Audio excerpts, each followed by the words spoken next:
ó bunaíodh Údarás na Gaeltachta, tá cruthú agus cothú fostaíocht mar bhain chló an na Cajibre.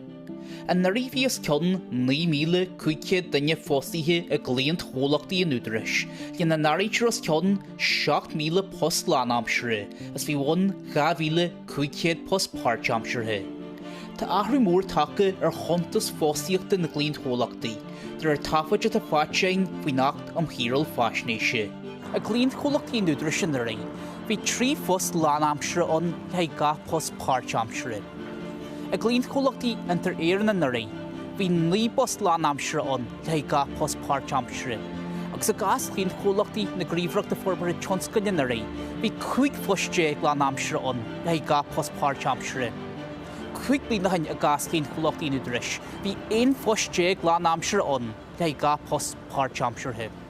Tá mé buaithe go bhfuil an difriacht suntasach shin idir an cuimhneas agus an méid atá ann ó thaobh Údarás na Gaeltachta agus an IDA nó fiúntar réir nó thaobh post na lánaimseartha agus post na pháirtaimseartha. Tá ceisna le freagart céim fág bhfuil an difriacht suntasach shin an éig bhfuil post na pháirtaimseartha níos thaingtheacht an Gaeltacht ní eice mé béidir reinchomhlachtaí gnéireann sé. But amach an seo caiim a denmh cinnte de go bhfuil post na buan, post na inmhonathe in san Gaeltacht. De réir na daifid a fátein, bhí fostaíocht lánaimseartha na cliantchomhlachtaí, móran mar a gcéanna narí a gompraid le mbliana. A gás fostaíocht pháirtaimseartha agus chealadach, chanach méadú faoi cúig ar an cheannail sin fostaíochta ó aimsir na phaindéim a léith. Dag ború na fostaíochta pháirtaimseartha grú na feidirí omlanna le 2 bliana nuas ar na cinn a bar riamh. Tá sprag fostaíochta Údarás le 2025 sarí a hana héin a bhuichas le fostaíocht pháirtaimseartha. Is dói an freagra atá i gceisio ná ní féidir lumsa é reagart gan áile amach céir do hála idir 2 bliain gur tháinig méadú cúig ar a méid fostaíocht pháirtaimseartha.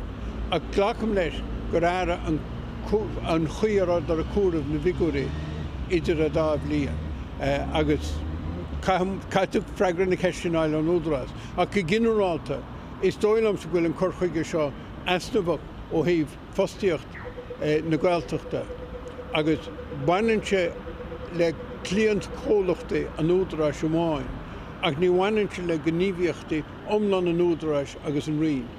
Le 2 bliana nuas, tá móolaíocht a chuid na rinne fintar fostaíocht agus trádal an úsaid ag Údarás na Gaeltachta le na go feidirí fostaíochta bliantúil a riamh.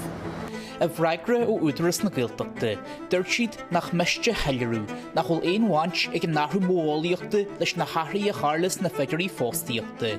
A na cheantas sin, dúirt siad nach mór a chur san áireamh, go bhhain na tréimhsí tuairiscithe sin le trá a bhíon choiríoch do ar tionachar COVID-19.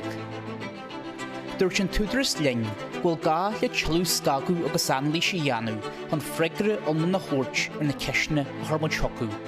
Ceangal a feidhmí mór atá acuin se lár na huaide ná fostaithe áil. Daoine áil chun dul gobar. In sa monarchain go háirid tá lán ostiachta is sa tír. Sin deir na figúrí linn, tá rátaidí ostiachta ar an level síse bhí sé le blianta fada. Agus cóhinn sé sin feib go léhéide an Údarás, agus stocha ar bhealach le cóhinn sé dúláin, gur chearc go gafar brenú ar bhónaí eile chun ní heabháin fostaíocht a síl a cnámíochta an ceantar orbert ar bhealaí eile, seachas mar bhíhis a dhéanana go dtí seo. Agus na feidirí omlan na fostaíochta fallachar ar na cinne sfear riamh. Cén céim na bhés a bartú ag an Údarás ó thaobh poist sa Gaeltacht a maihan seo.